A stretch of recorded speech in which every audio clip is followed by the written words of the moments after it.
Thanks. It's really nice to see everyone. It's funny, people haven't seen in quite a while.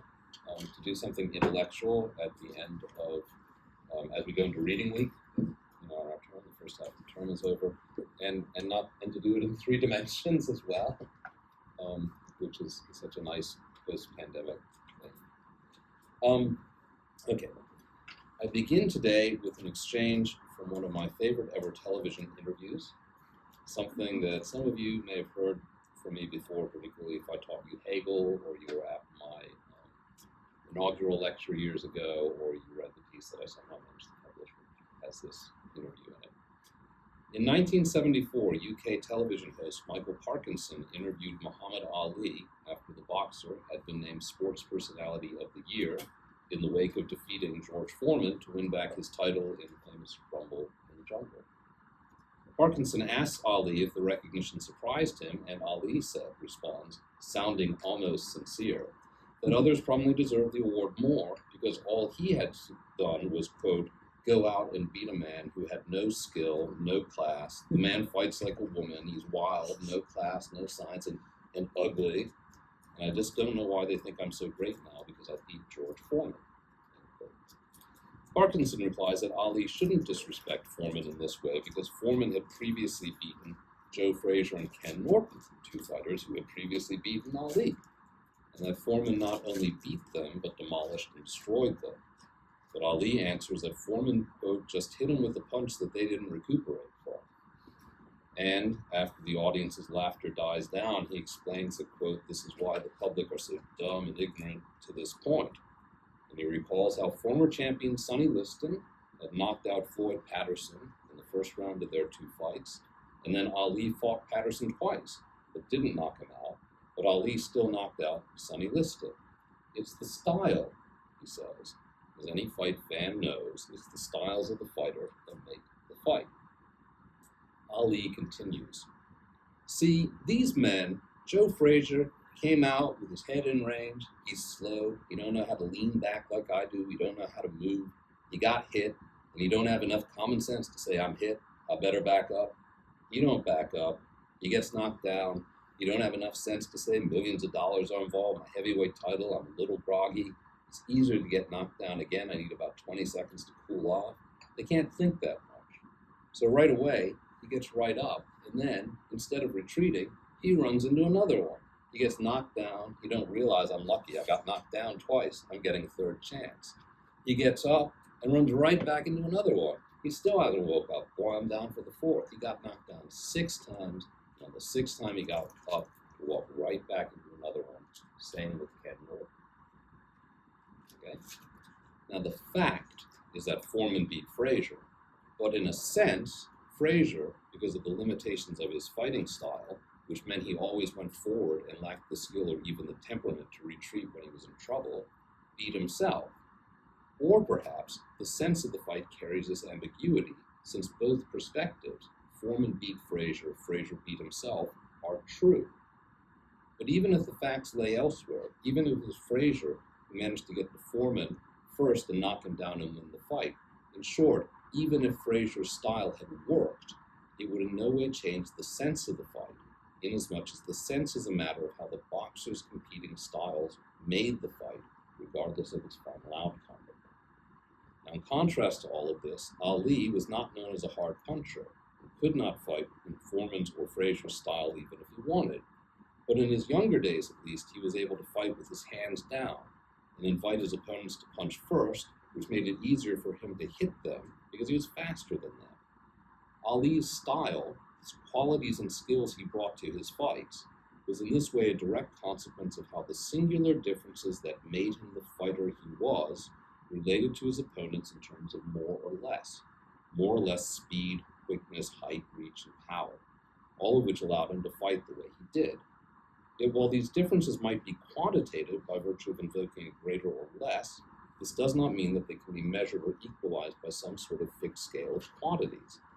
What would it mean to say that Ali was twice as fast as another boxer, or that Foreman punched twice as hard? What would it mean to say that 2 fighters were equally fast or strong? These are at best judgments based on statistical averages that abstract these skills and abilities from the concrete context of the fight in which they are exercised.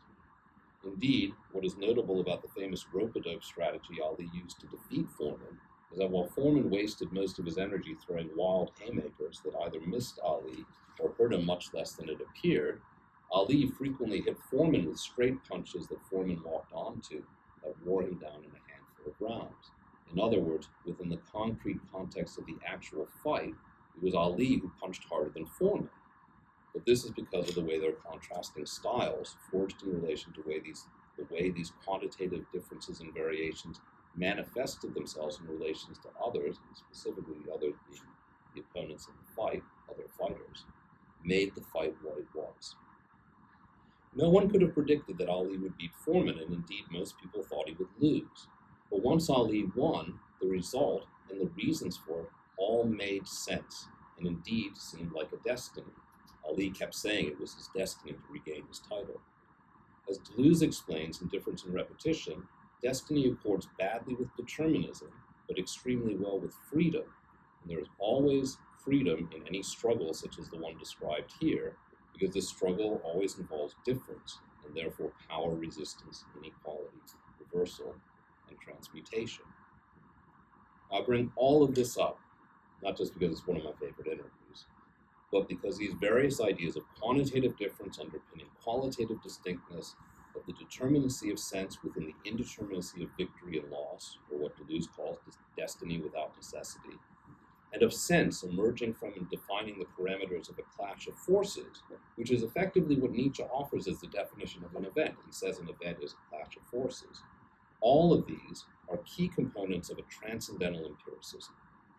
Transcendental empiricism is concerned with the sense of events, where this sense is always distinct from the facts of the situation. It shows how an event's sense is always plural, Foreman beat Fraser and Fraser beat himself, and how sense can remain constant where the factor outcomes are opposed. It's the same sense even if Fraser won. And it demonstrates that at the level of sense, the event is fully determined, even if at the level of facts, it is contingent and unpredictable. That is, the event is fully determined but never predetermined, and that it therefore conforms to principles or rules, even if one cannot know, so to speak, what will happen next. The principles of this transcendental empiricism, in other words, are not causal principles, unless by this we mean what Deleuze sometimes calls an immanent causality. And for this reason, transcendental empiricism as a method is less a science than an art of interpretation, as Deleuze explains the genealogical method in Nietzsche and philosophy, before he comes to distance himself from that language of interpretation under Guattari's influence, or an art of seeing, as he later speaks in reference to Foucault. Foucault is the seer who sees something that everyone knows, but does not see themselves. It should not be surprising that when Deleuze introduces the phrase transcendental empiricism in Difference and Repetition, it is in relation to modern art. Transcendental empiricism also concerns a subject, one whose subjectivity accords with rules that fully determine but do not predetermine it, meaning that it is a subject of destiny but never necessity. As we will see, however, the sense of the event and the sense of the subject as an event also refer to irreducibly distinct principles that condition their reality. Now, I hope all of this meets with some approval, because I'm not sure it accords very much with how Deleuze's transcendental empiricism is often conceived, but I admit I could, of course, be wrong at how others conceive it. Transcendental empiricism, I would say, is not some intricate interweaving of classical empiricism and transcendental philosophy, but as Mark Rowley sums up, unquote, underscores the possibility of conceptualizing empiricism as transcendental philosophy. It is not an upscaling of Hume to provide empiricism with an account of conditions of possibility, nor a correction of Kant and post-Kantian philosophy to pin it down to the conditions of real empirical experience. That sort of picture overlooks the many times when Deleuze totally dismisses transcendental philosophy, in, for example, his writings on Hume and Nietzsche and in The Logic of Sense. It also ignores the way Deleuze presents Hume's so-called classical empiricism as already answering all the problems that Kant accuses Hume of ignoring. Hume's empiricism, in other words, is for Deleuze already transcendental empiricism, even if Hume himself eschews genetic accounts of experience. Transcendental empiricism is not transcendental philosophy, even if it concerns a form of reflection that Deleuze says is properly called transcendental, and even if Kant provides the vocabulary and reference points Deleuze often uses to articulate it.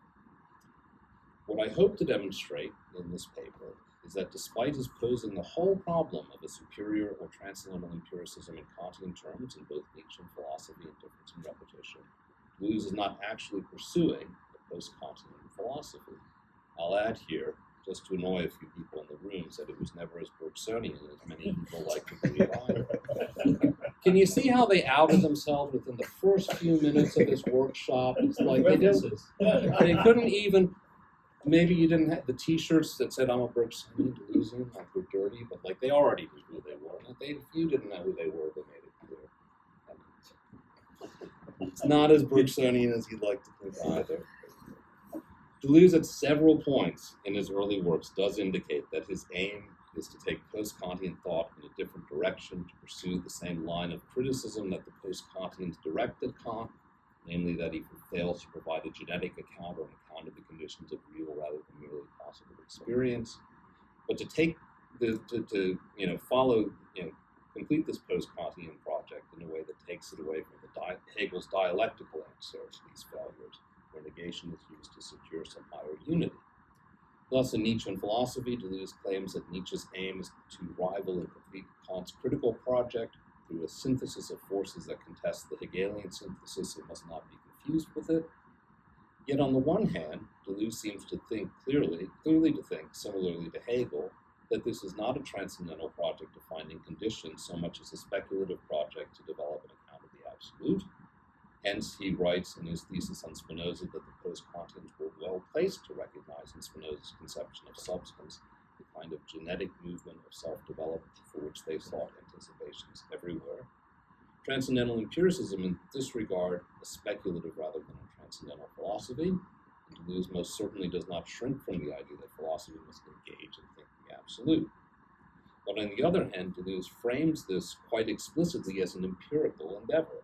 He writes, quote, this is Nietzschean philosophy, for the speculative element of negation, opposition, or contradiction, Nietzsche substitutes the practical element of difference, the object of affirmation or enjoyment, quote, and that Spinoza, this is the Spinoza book, quote, rediscovered the concrete force of empiricism and applying it to support a new rationalism, one of the most rigorous ever conceived. Once again, transcendental empiricism isn't transcendental philosophy combined with empiricism, it's just empiricism.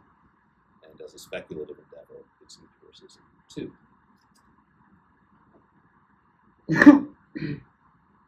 So, these preliminaries out of the way, let's look at some key discussions in Deleuze's early writings on Hume, Nietzsche, and Sacher Masoch before wrapping things up by bringing these to bear on the transcendental empiricism of difference and repetition. Here, Deleuze, we'll start with the 1953 work on Hume, Empiricism and Subjectivity.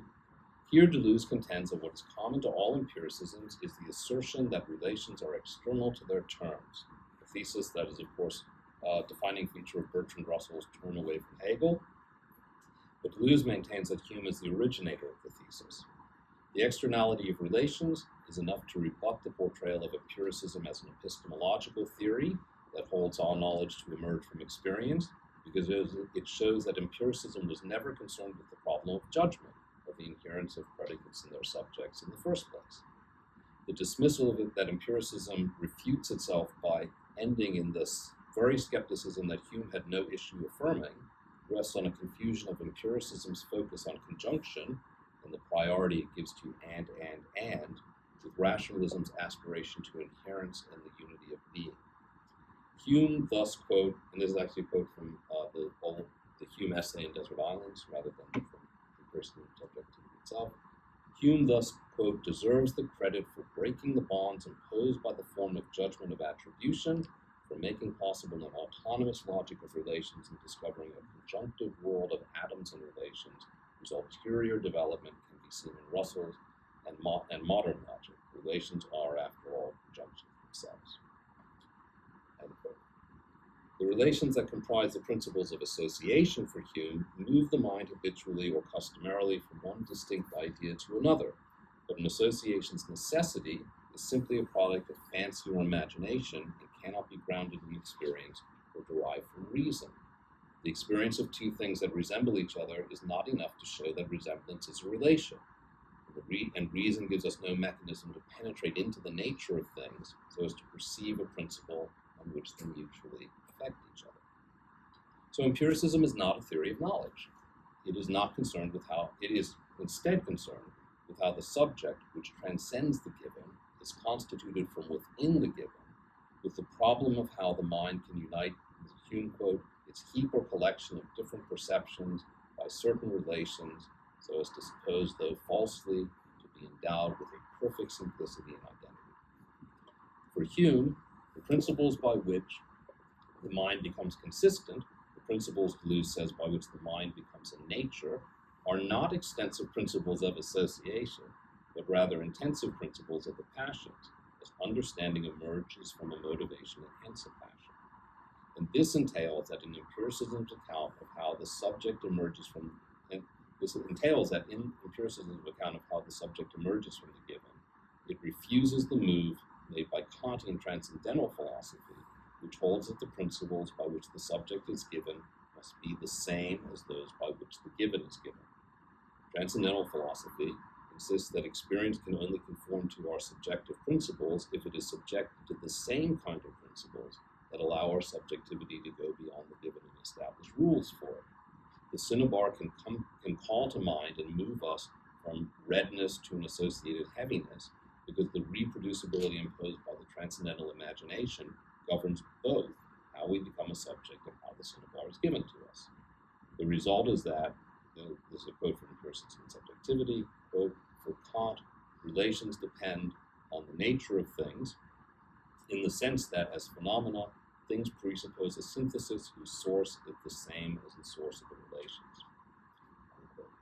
Against this, Hume holds that associations such as those involving the cinnabar are products of a merely empirical imagination and habit that is activated by the passions but has no apodictic or transcendental necessity.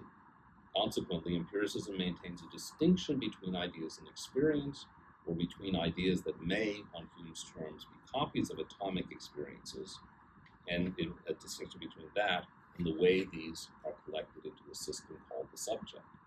Deleuze concludes from all of this that, quote, we will call non-empiricist every theory according to which in one way or another relations are derived from the nature of things, unquote. For this reason, quote, critical philosophy is not an empiricism. Now for Hume, as Deleuze explains, the principle by which the given is difference. The principle by which the subject emerges from the given is repetition. The flux of experience is conditioned by a regulative principle according to which everything is separable is distinguishable and everything distinguishable is different, meaning that the given resolves into minimal atomic components and impressions from which all ideas derive, with unity being a matter of associative principles and the activity of the imagination, that is, of the activated subject. The principle by which the given is thereby, the principle of the given is thereby also a quantitative principle, but it is not enough to give us a subject that organizes the given via relations external to impressions and ideas of the given. Such associations are habitual, and habit belongs not to the order of quantity but of quality, the subject being, quote, qualification of a collection of ideas. The given collection is qualified as a partial actual subject. Unquote. And the principle of habit, the principle by which the subject is given as a subject, is then repetition, which changes nothing in the object repeated, but in the mind that contemplates it, and that takes the leap from observation to memory and expectation, such that repeated past instances are recalled and are expected to lead to repeated results. Repetition is in this way both the synthesis of the mind and the synthesis of time. So let's now turn to Nietzsche, to 1962's Nietzschean philosophy, where Deleuze contends that if Nietzsche belongs to the post-Kantian tradition, it is because he provides a genetic account of the conditions of real experience by reconceiving synthesis as a synthesis of forces, We can ignore for the moment that Hegel actually does that too. Through this synthesis, Deleuze further maintains we introduce the concepts of sense and value into philosophy. Forces, this is all the Nietzsche and philosophy stuff about forces. Forces are characterized by quantitative difference and qualitative distinctiveness. The essence of a force is found in its external relation to another force with which it struggles, but what is manifested in this relation of struggle is an internal quantitative relation, quantitative difference of more or less, but not how much, which establishes what Nietzsche calls an order of rank in which forces are high or low, noble or base. In their relations, forces differ quantitatively in strength and weakness, with the idea of some fixed measure of forcefulness to measure their difference and the implied possibility that two forces could be equal in strength, becoming nothing more than, as Deleuze writes, a statistical dream in which the living is submerged. But this quantitative difference entails a corollary quality, which is, quote, nothing but the corresponding difference in quantity between forces whose relationship is presupposed, unquote. Whereas quantitatively, forces are stronger and weaker, qualitatively they are active and reactive, where these qualities define how each force manifests itself in its relation of struggle. Active forces command, create, transform, and overcome, while reactive forces submit, adapt, compromise, and calculate.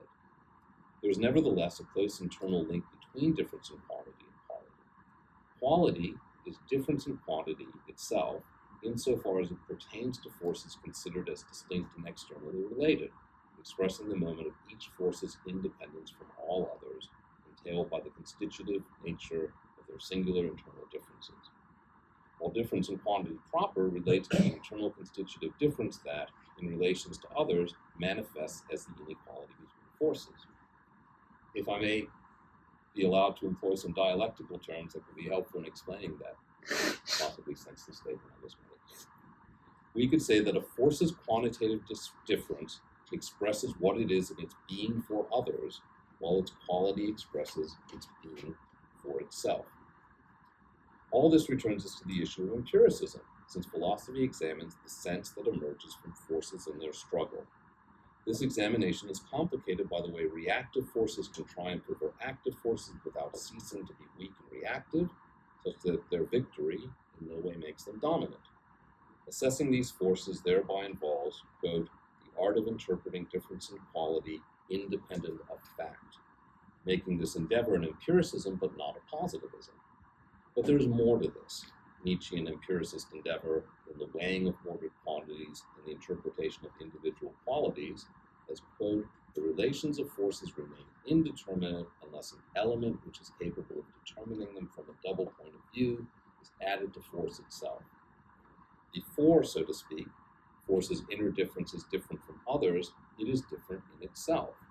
In addition to the being for others, that's the difference in quantity, and its being for itself, that's its quality, force has a being in itself. This in itself of force, as Deleuze states explicitly in Difference and Repetition, is the will to power, and it provides the immanent principle of the genesis of experience by determining both the difference in quantity of related forces and the quality of distinct forces. The victorious concept of force, Nietzsche declares, requires a supplement in the form of will to power, which is attributed to force as an inner drive without which it could not be forceful. Nietzsche writes in the Will to Power notes, mere variations of power could not feel themselves to be such. There must be something present that wants to grow and interprets the value of whatever else wants to grow. The will to power is the impulse or compulsion that must be imputed to forces to make them differ from and relate to others, and thus to make them what they are. No force, whether active or reactive, could be or become without a non-subjective compulsion to discharge its strength against resistances, thereby affirming itself in an order of rank or degree. It is directional, and thus determines the sense of forces in their clash. It thus always expresses an interpretation through which the world is given value and provided with a sense. As Deleuze holds, the will to power is the immanent element from which the signification and sense of the sense and value of every phenomenon, which is itself only a relation of forces, derives. That is to say, the will to power is what determines what a complex of forces express. The will to power is as much a product of force relations as it is their determining factor. In this respect, Deleuze holds the will to power is, quote, an essentially plastic principle that is no wider than what it conditions, that changes itself with the condition and determines itself in each case along with what it determines. Unquote. This makes it also a principle, Deleuze writes, that, quote, reconciles empiricism with principles and constitutes a superior empiricism. One could easily conclude from this that the will to power is an empty principle that explains everything and therefore explains nothing. But this view misinterprets the will to power as a causal principle that determines the facts of a situation. Nietzsche's empiricism, like Hume's, is not primarily concerned with epistemological problems. It is an interpretive principle that determines a situation's plural sense. As such, it can remain the same across divergent factual situations, or it can differ between factual situations that otherwise seem to be the same. Deleuze says that through the will to power, chance and necessity are reconciled in a way that opposes the combinations of causality, finality, and probability finality. These combinations working by external principles of cause and effect. Finally, this Nietzschean empiricism, case Hume, is concerned with the constitution of subjectivity from within the given, where the given is a chance clash of forces and thus, like Hume, based on a principle of difference. The will to power is thus also a principle that determines the subject in a way that exceeds the differential clash of forces themselves, since once again, as Nietzsche states, mere variations of forces could not feel themselves to be such. Investigating the subject's emergence, or rather the sense expressed by this emergence from the given, draws upon a genealogical method of dramatization in which the fundamental question is which one, in contrast to the epistemological question, which is also the question of judgment, and quote the contradictory question par excellence, what is? This is a quote from Nietzschean philosophy, any given concept, feeling, or belief will be treated as symptoms of a will that wills something. What does the one that says this, that thinks or feels that will? It is a matter of showing that he could not say, think, or feel this particular thing if he did not have a particular will, particular forces, particular way of being. The subject, expressed by a dramatic persona assigned to the will to power's manifestations, those persona being noble and slave, genealogy, thereby emerges in a becoming active or becoming reactive of forces, these defining the noble and slave forms, which is genealogy. The will to power expressing the sense that the becoming of forces is both interpretive and evaluative. It gives rise to values, and quote, we always have the beliefs, feelings, and thoughts that we deserve in our way of being or our style of life, unquote. That is, we have the beliefs, feelings, and thoughts that we deserve, given how our subjectivity is constituted within force relations to give it a certain perspective on this world. Now, I'll briefly turn to Deleuze's often looked book on Sacher Masoch, and to a discussion there on Freud's Beyond the Pleasure principle. It is, in this discussion, Deleuze frames Freud's inquiry as a philosophical reflection that, quote, should properly be understood as transcendental, that is to say, concerned with a particular kind of investigation into the question of principles, unquote. Deleuze explains that this transcendental reflection involves two moments. The first refers to an empirical field governed by a principle and seeks a, quote, a second-order principle, which accounts for the necessary compliance of that field with the empirical principle. It is the second-order principle that we will call transcendental. That psychic life distinguishes pleasure from pain does not demonstrate the necessity for any principle by which pleasure is systematically sought and pain systematically avoided, this being a problem Deleuze notes that Hume already recognized. Consequently, quote, there is in short something that the pleasure principle cannot account for that necessarily falls outside it, namely its own particular status, the fact that it has dominance over the whole of psychic life. Freud is concerned not with exceptions to the principle, but with its foundation, unquote. This foundational transcendental principle is eros, which seeking to build larger unities, sees through the binding of excitations needed for the pleasure principle to function.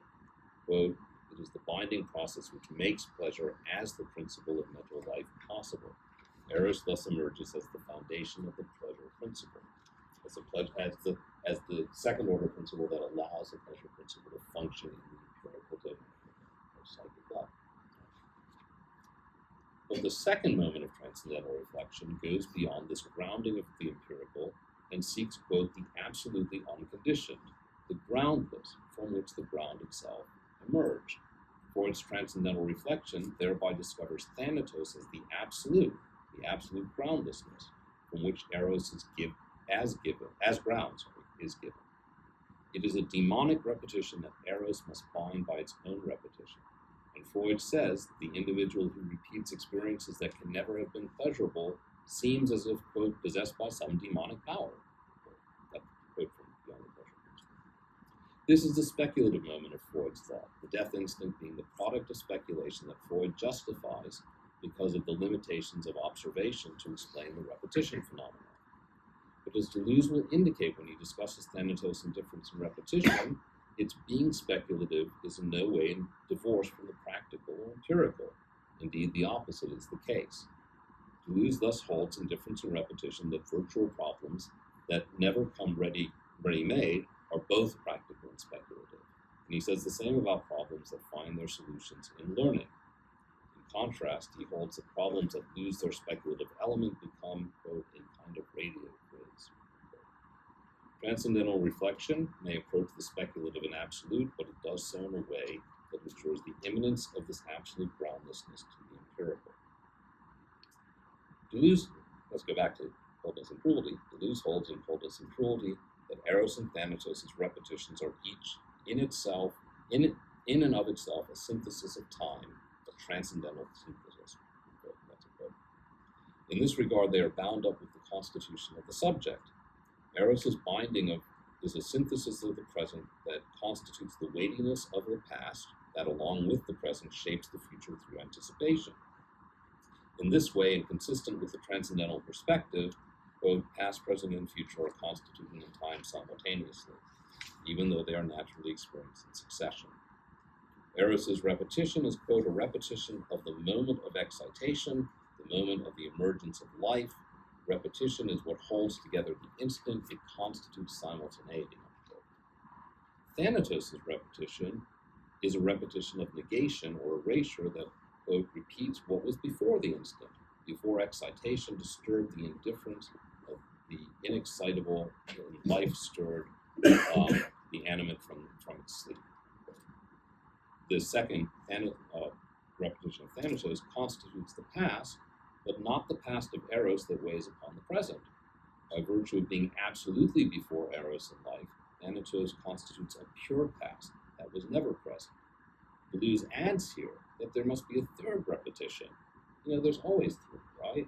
He doesn't have three in Coldness and Cruelty, so he said, yeah, but there has to be. He adds that there must be a third repetition that concerns the future, quote, because these two correlative structures cannot constitute the synthesis of time without immediately opening up and making for the possibility of a future in time, unquote.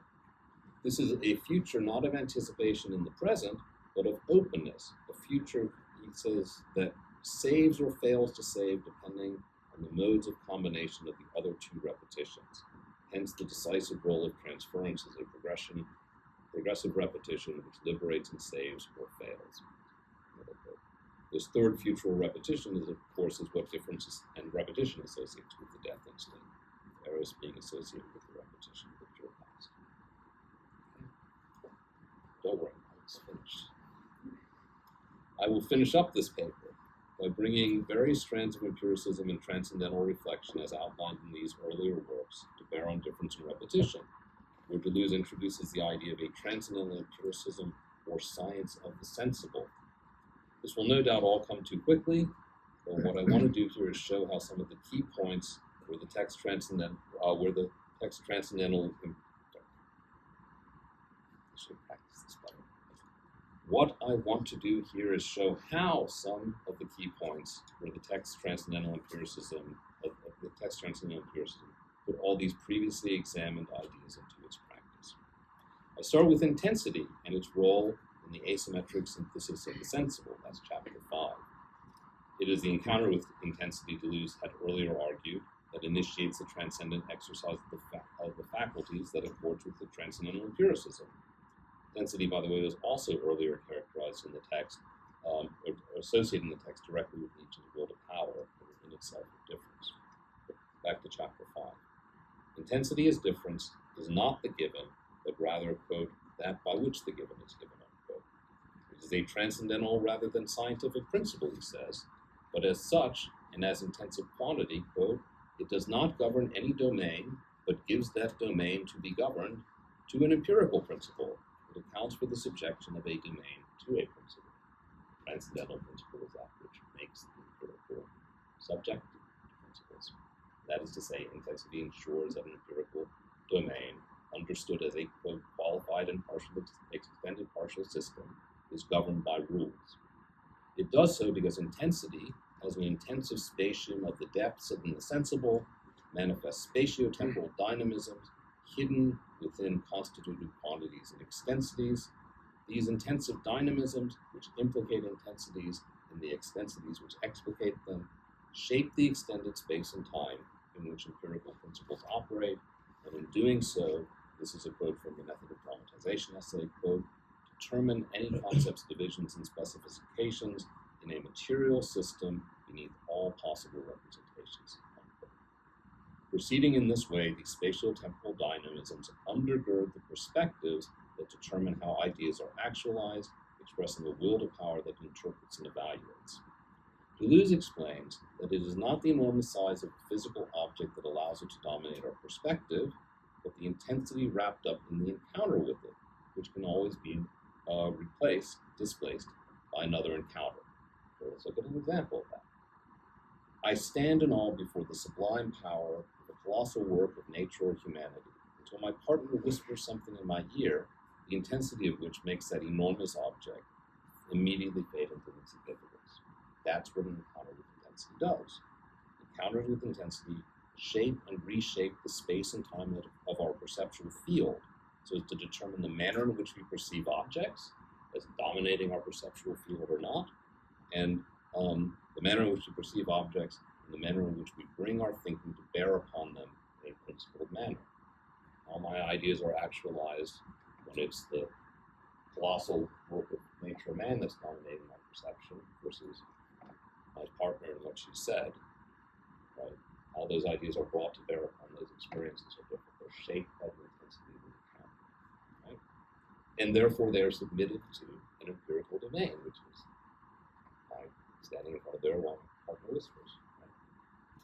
Difference as intensity is the principle of the given, right? So that's the first one. Difference as intensity is the principle of the given, but repetition, as was said in the Hume book, is the principle by which the subject emerges from and transcends the given. Repetition is a synthesis of time, and of course, each of the three syntheses of time that Deleuze outlines in the second chapter of Difference and Repetition invokes a subject. But with the third synthesis, which is associated both with the groundlessness of Thanatos and with Nietzsche's eternal return, the subject shatters itself by becoming equal to a multiplicity to which it gives birth as both a thought and an affirmation. And in this way, the subject becomes, quote, equal to the unequal to in itself. That is to say, it becomes equal to intensity. The third synthesis is a synthesis of intensity, but as a principle for the constitution of the subject, it remains distinct from the intensity that serves as the principle by which the given is given. So how is it that one intensity is the principle by which the given is given, the other one is not? Is a principle by which the subject is given? Because the second one is a principle of repetition. It's a manifestation. It's not intensity as such, it's repetition. Repetition in the internal return, Deleuze says, is the for itself of difference in itself. So difference in itself is intensity, repetition is not difference in itself. It's the for itself of difference in itself. Hence a significance, a certain kind of synthesis related to time. The for itself of difference in itself. Its synthesis is one in which intensity functions as a differentiator that relates series of differences in such a way that their resonance and communication produce a forced movement whose amplitude exceeds that of the component series. In other words, the larval subjects of the third synthesis, the subject of the aborted cogitator, Deleuze also writes, is engendered by a principle of not of intensity, but of intensification, the principle of the becoming intense, of intensive difference in itself. Or as Deleuze explains in Nietzsche in philosophy, it's a doubling of affirmation, or an affirmation of affirmation. That's why there needs to be two affirmations, one for the given and one for the subject. The eternal return is also a second order of sense, a univocal sense of sense that all events and their differences share, and is linked to the ungroundedness and openness of the future, to the way the past and present can never determine the future, even though they are fully determinable and determined. In other words, the eternal return ensures complete determination with no predetermination, destiny without necessity. The outcome cannot be predicted, yet whatever happens, it will make sense. So eternal return is the reason why Ali could have lost the fight, but it still would have made sense. Right? You probably never thought that Muhammad Ali, the greatest heavyweight boxer of all time, who floated like a butterfly and stung like a bee and shook up the world on more than one occasion, was also a transcendental empiricist. But he was.